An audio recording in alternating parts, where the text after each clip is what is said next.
I'm going to read you, and you can read this, I'm going to read you what it says. It's a beautiful thing to read, and your task is to work out who might have said it or written it. What are the pangs of a mother when she hears the moanings of her infant that, during the agony of disease, cannot express what it feels? In her idea of what it suffers, she joins to its real helplessness her own consciousness of that helplessness and her own terrors for the unknown consequences of its disorder. And out of these forms the most complete image of misery and distress. The infant, however, feels only the uneasiness of the present instant, which can never be great. With regard to the future, it is perfectly secure, and in its thoughtlessness and want of foresight, possesses an antidote against fear and anxiety, the great tormentors of the human breast, from which reason and philosophy will, in vain, attempt to defend it when it grows up to a man. Who do you think might have written that? Well, it's the same person who wrote that, and you may recognise that. Adam Smith, the father of modern economics, wrote, "People of the same trade seldom meet together except for merriment, even for merriment and diversion, but the conversation ends in a conspiracy against the public." So I'm going to talk about the public goods of the 21st century, and I'm going to use my close personal friend Adam Smith as my tour guide, just because modern economists really don't get it. That's a textbook example of a public good. That's an definition of a public good, something that the government has to build because markets won't do it. The reason markets won't do it is because the public good is non-excludable. So think of the lighthouse. A ship can take advantage of the light whether it pays a toll or not. That's non-excludable, and that's why economists regard public goods as a problem. But there's another characteristic of public goods, which is that they're non-rivalrous. And Thomas Jefferson helps us understand what non-rivalrousness is and why it is one hell of an opportunity. Thomas was fresh from the blogging revolution of the 18th century, which was called pamphlets at the time, and he understood that ideas are free and that ideas can make us free because you can pass them on and build on them and so on and so forth. So So here's our tour guide, Adam Smith, and of course he's famous for having written a book called The Wealth of Nations, which, if you like, is about private goods. He also wrote 17 years beforehand a book called The Theory of Moral Sentiments, which is about the evolution of human culture. It tries to explain, using a single explanation, which I'll get onto, how it is that we can all be in this room peacefully sharing things, generally purposeful, understanding what the purpose of what we're doing is. We're not trying to steal from each other. We're not trying to take advantage of each other. How does that arise? Since we can also see that there are aspects of our nature which are quite self-interested. Thing is, governments didn't build that public good that has us in this room peaceful and purposeful. And in fact, there is a thing in life which is a public good, which is the quintessential human public good. It made us, and I've never seen it in an economics textbook, and the government didn't build it, but Adam Smith wrote a short treatise on the evolution of language, and he explained the evolution of markets and the evolution of culture and the evolution of language in exactly the same way, which is that people are going about their own business, and out of this miraculously comes some collective public good, order without design. Charles Darwin nicked the idea in the next century, and the world hasn't been the same. So the way I look at the world, having thought about this and read Adam Smith and just kind of ruminated on it, is that there is a fractal ecology of public and private goods. In this room, there are public goods, there are private goods. We know that each of us have our own private interest. Football teams are incredibly competitive with each other, but internally they're obsessed with solidarity, competition, and so on. Within families, it's the same thing. So, ladies and gentlemen, that is what the world is built of, this very complex ecology. That's not what you read in an economics textbook. It's not what you hear on the news about public and private goods. And we have an image in our mind about what drives progress, and it tends to be a kind of market-driven idea. But if we look at just purely economic progress, we find that as we progress, we evolve new public goods. And I don't know what you would do if you were looking for a hat to represent the 18th century, but that was the best I could do. And in the 18th century, we had central banking. We had all this investment in ships, but they kept getting lost because they didn't know what longitude they were in, and the sailors on them got scurvy. And those things were far more important to solve than more competition between more shipbuilders. And we had joint stock companies. So those are some of the public goods that we evolved in the 18th century. And in the 19th century, I guess you could say that the top hat is a kind of public good in itself, but we invented public education, public sanitation, a public service that sat exams and was chosen on merit. That was an idea they pinched from in England in 1854 from the Chinese, who'd been doing it for 1,000 years. Central banknotes, about which I could regale you at some length, but I don't have time. So, 21st century, what are the public goods of the 21st century? Well, firstly, the most important thing is what kind of hat am I going to put there? It just wasn't going to do, so that was the best I could do with the hat, and probably only the people at the front know that it says keep calm and focus on the 21st century. That was the best I could do. But these are some of the public goods of the 21st century. Google, Wikipedia, open source software, and none of them were built by the government. So the other thing is we actually have to redefine what a public good is, because these things, ladies and gentlemen, actually are excludable, but Google, Wikipedia, Facebook, Twitter choose not to exclude them. Now, considering that 3 of those 4 companies are for profit, something remarkable is happening. They are choosing to make the good available as a public good, not a private good. On the back of my envelope, Google generates about $1 trillion of economic value each year. And its calculation is that if it can get some lousy 6% of that value, it's going to make $60 billion a year in revenue. Nice work if you can get it, and a lot nicer work than it could get by charging subscriptions and providing the thing as a private good. So the free rider opportunity, you've never heard that expression because we all spend our time worrying about the free rider problem, which also exists. The free rider opportunity has gone berserk ever since, just progressively since Thomas Jefferson started talking about it, and we've changed our definition of public goods to public goods that are non-rivalrous and non-excluded, whether they're excludable or not. So my landscape of public goods has traditional public goods on this side, and on this side, emergent public goods. Language, here is an extraordinary thing, open source software, the language instinct rendered into executive code, and if that doesn't get the hair on the back of your neck standing up, well, fair enough. And then all these other goods which we populate and turn into public goods once someone has built a platform and shown the business skill to get us along.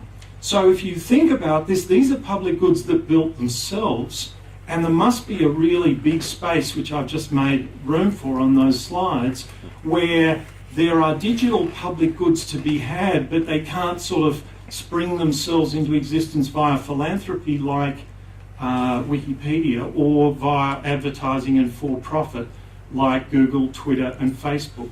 what do they look like, and are there any killer things that, is this a sort of a nice little game I'm playing, or is it a big opportunity? Well, I spent a good while looking for this killer app in this space, and then I was in San Francisco in 2012. There's Anne Wojcicki, the founder of 23andMe, and a co-founder of 23andMe, then married to Sergey Brin, the founder of Google. Things move fast in Silicon Valley.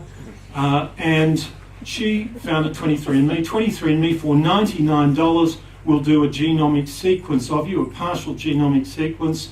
When I saw her, she had 170,000 customers, and I thought, honey, have I got a deal for you? This is something that should be a public good and should be a public-private partnership with Medicare. Medicare should bulk bill it. Doctors should say, do you want this? The health system could have the genome. You don't have to agree to this if you don't want to, but the health system gets the genome, which it can use to improve diagnosis, in research, pharmacovigilance, work it out, and so on.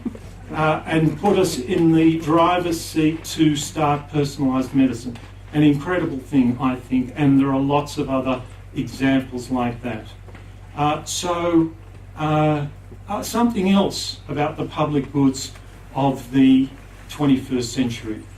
Adam Smith tells us, sorry, we're now going back, oh dear, that's not the 21st century, that's the 21st century. Adam Smith tells us that we need social capital, and social capital is damaged in all sorts of places in our society, so that's a problem. The other problem is that lemons cure a lack of vitamin C, but lemons do not cure a lack of social capital. We actually don't know how to do this. So where should we be looking? Well, one of the problems is that in economics, we think we're dealing with something very tangible when we think about self-interest. And the drivers of social capital are more subtle, but they're no less strong, and it's a huge mistake for us to think that they are. So I'm going to show you two videos. The first is the positive side of social capital. The second is how we can enforce fairness, or how we have a natural desire to enforce fairness. So here's the first video. Jessica, 9 months old, gets to watch a puppet show. Okay, here we go. While the striped puppet seems to want to play ball, Green Jacket is having none of it. Here we go. Orange Jacket, on the other hand, is happy to join in.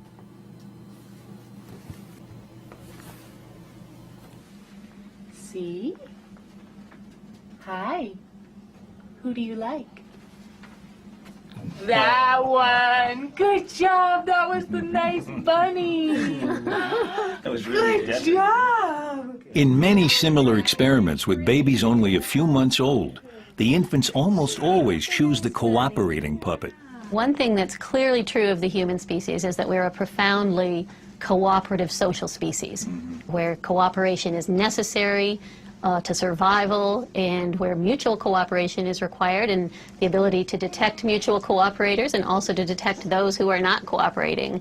And speaking of not cooperating, here is an experiment with two monkeys and fairness. Is the monkey who gets cucumber. The one on the right is the one who gets grapes. The one who gets cucumber, note that the first piece of cucumber is perfectly fine. The first piece she eats.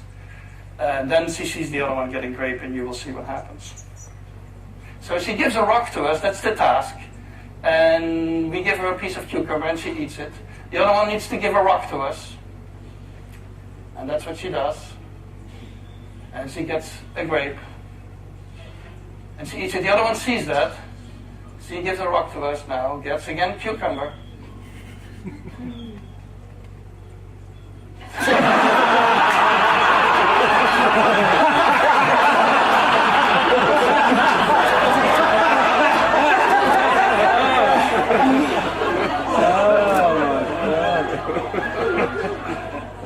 She tests the rock now against the wall. She needs to give it to us.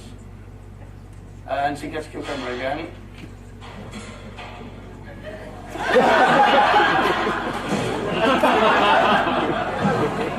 So you can see it's not the case that there isn't a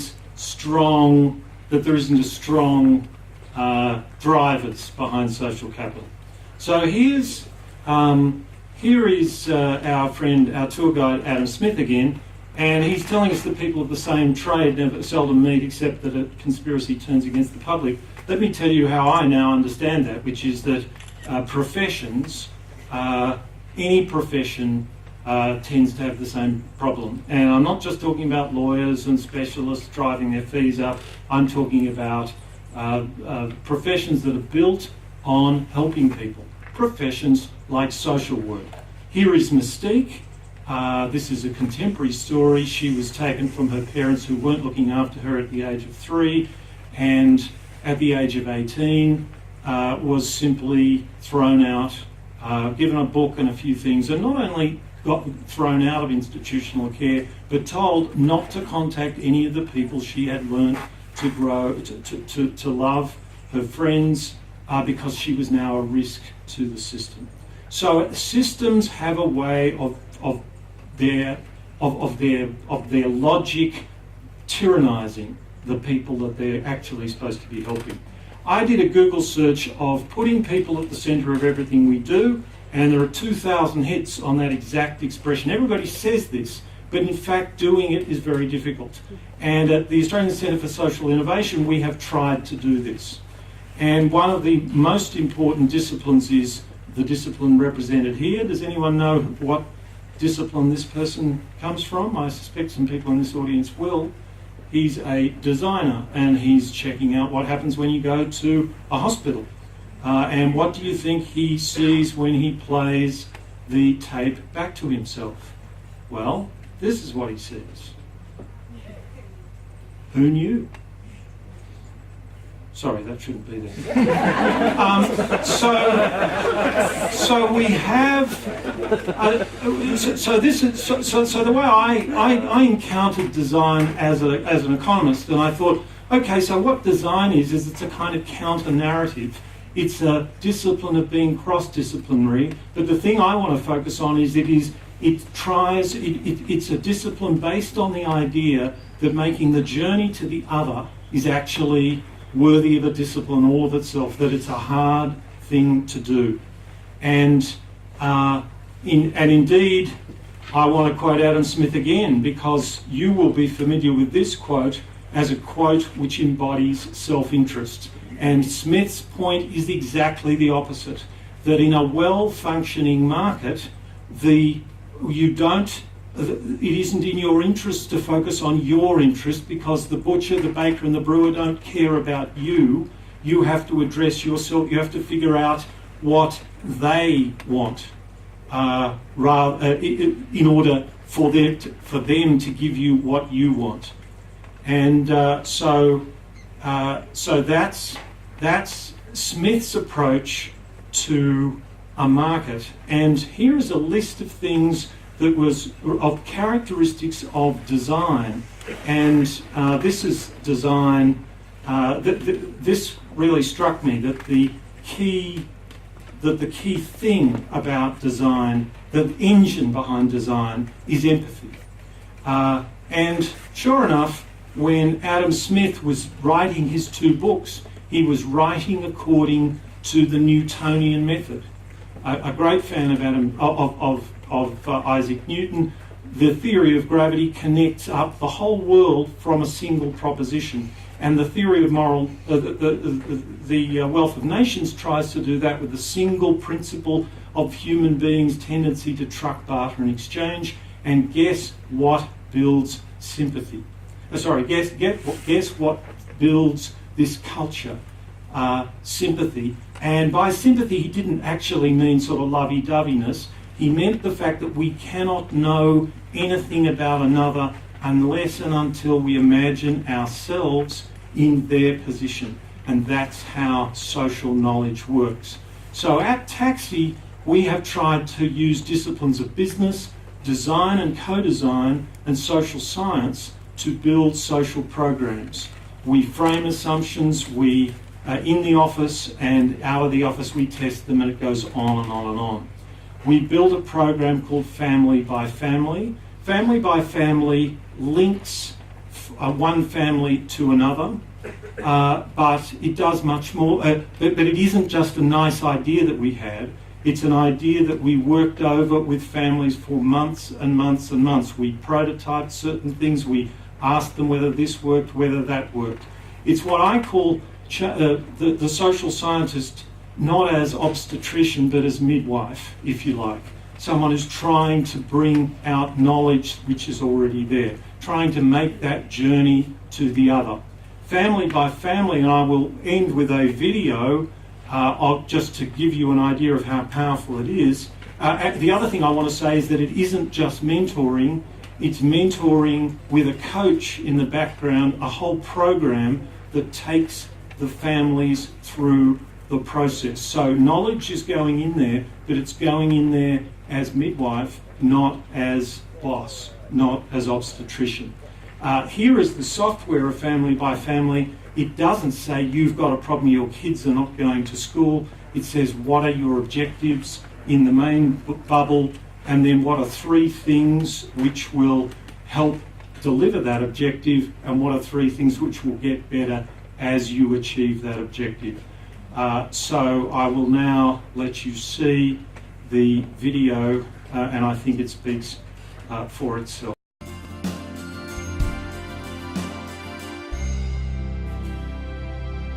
Family by Family is one of the most inspiring approaches to assisting very vulnerable families, families going through a tough time, that I've come across in 4 decades. Lots of people are in that bit where they're trying to get through it and they can't get out the other side, so you can kind of go, you know what, I did this, I've been here, I've done that.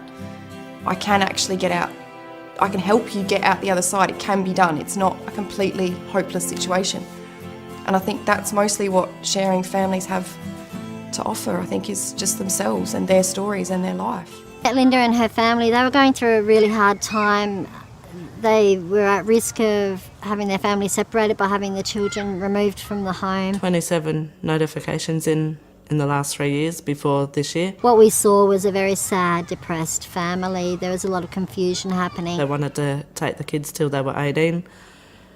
I went through court for 3 months. How can we help with this? Because we're just as dysfunctional as the next family. But then we realised that we'd actually learnt a lot of things that that we could really help Linda with. Rochelle and David have just coaxed me along, and fantastic to go through court, having the support behind me and not losing my kids. I'm looking at a happier future with my kids. I'm Sue. I'm a seeking family. I'm a single parent with 4 children. My 9-year-old son has some special needs. He was too young for it to be labelled, so it got labelled as developmental delays, which is an umbrella thing. Yeah. Since then, I've been knocking on doors and you know, screaming and crying and whatever for help. We have guest speakers giving us training, for example, from Autism SA. That was particularly significant with Sue because I was able to pass on that information. Instead of me telling me, no, I'm useless, I'm this, that and the other, I've got someone saying, no, you are a good mum, you do a good job, you know. So it's just, yeah, that helps immensely. Just seeing her come alive, the way that she holds herself compared to the way that she did when I first met her is just, yeah. She actually, you know, stands tall and smiles. Now, life is it's just going to get better. It's as good as it can get for me at the moment, I believe, you know. Giving us hope of a new way of reaching out to troubled families, drawing on the strengths that exist in other families. Thank you very much.